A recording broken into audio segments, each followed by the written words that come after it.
I am the god of hellfire, and I bring you fire. I'll take you to burn.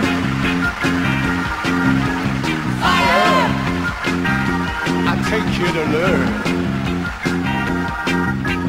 I'll see you burn. How's everyone doing? Yep, I made it. Sorry I'm late.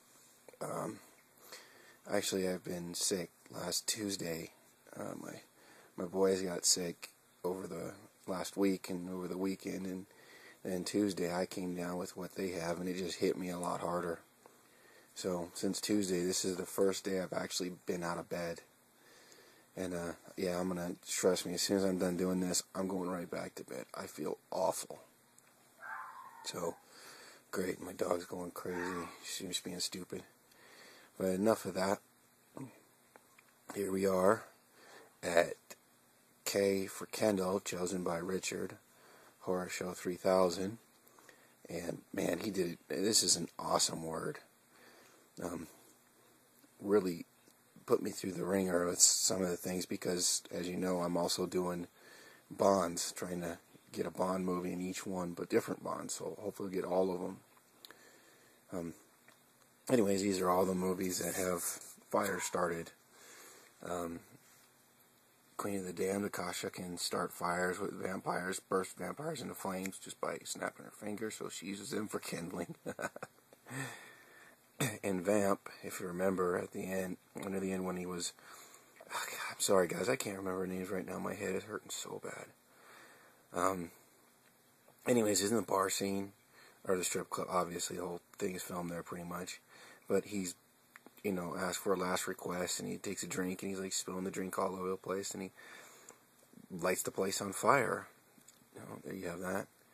The Crow, I'm just going to go for the part where Eric Draven has already killed T-Bird, and he is taking the lighter fluid, and he draws a crow out in lighter fluid on the ground, and then lights it. Yeah, so there, you know, he starts that little fire. To Live and Die in L.A., Willem Dafoe,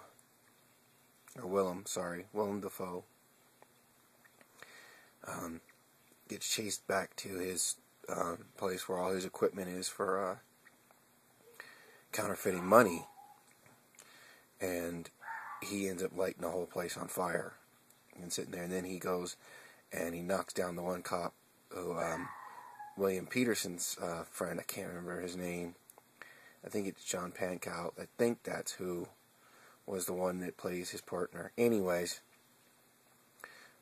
they go, he goes after him, and he gets knocked out by Willem Dafoe.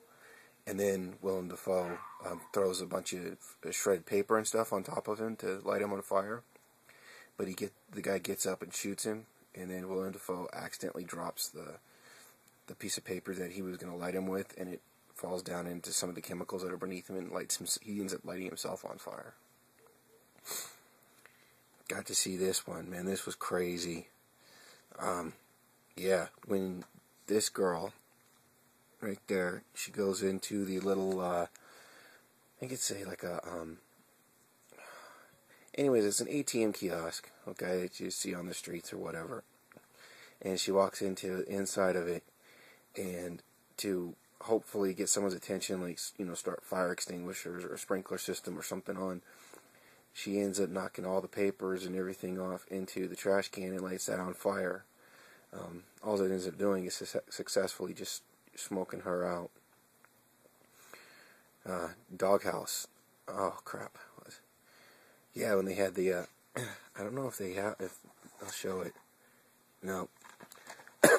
Sorry guys. Trying to fight that one off.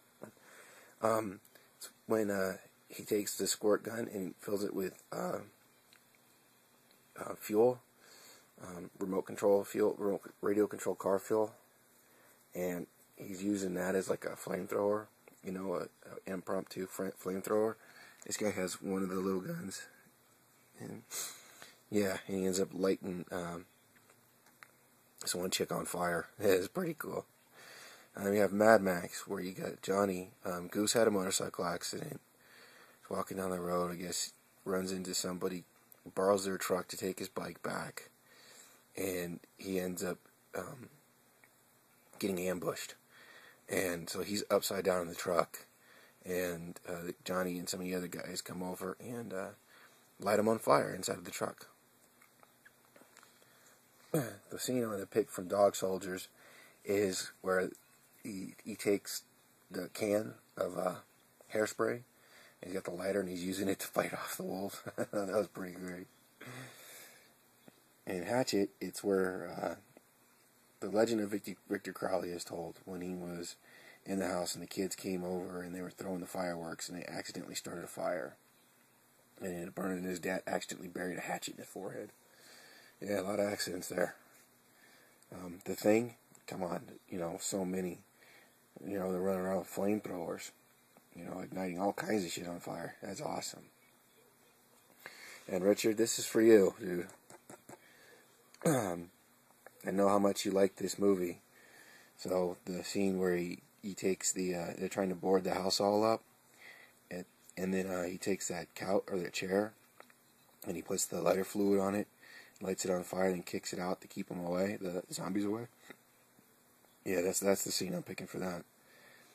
And then we have the prophecy.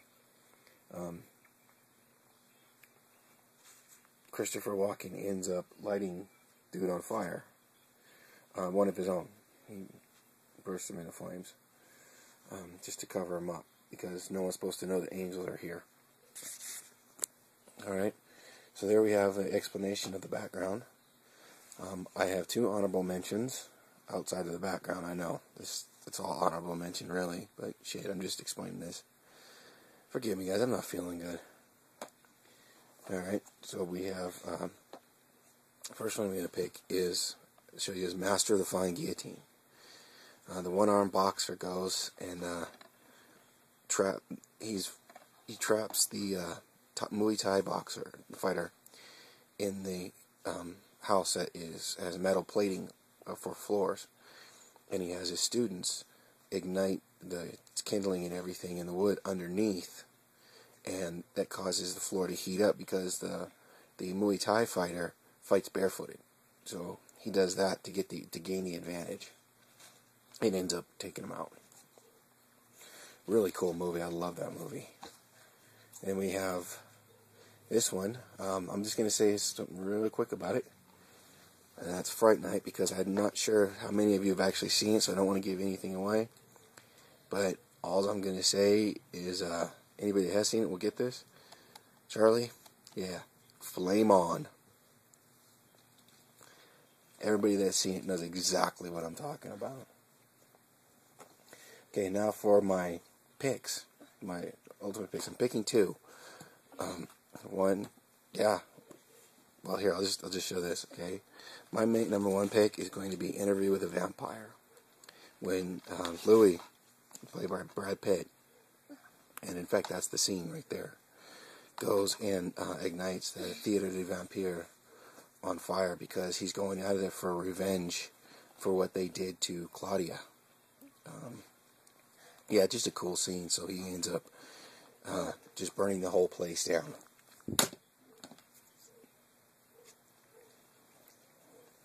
And then here's my other pick. I said I was going to pick 2 for this because this is my regular pick. And yeah, I got a Bond in there. In fact, this is my all-time favorite Bond movie, and that is Thunderball. The scene I'm talking about, of course, is not going to show it at the end. Bond is being chased, and he gets caught, and they're on their way to the Junk Canoe, which is a big celebration in the Bahamas. And anyways, he's in the car, okay, and there's a Fiona. I think that's her name. Oh my God, now I can't remember. Yeah, I think it's Fiona, the lady sitting there next to him in the back seat, and she has 2 of the other Spectre henchmen sitting up front. And this drunken dude comes over, and he's got a bottle of Bacardi, and he's just all, "Hey, you want a drink? You want a drink?" And he's leaning in the window, and James goes and knocks his arm where it spills the Bacardi because Fiona is lighting lighting a cigarette, and so he bumps her arm into it, knocks her arm into it, and it ends up catching the seat, and one of the guys up in the front on fire, allowing James to get away. So there's my link to Kindling and Thunderball. Take care, everyone, and I'm going back to bed. I'll catch you later.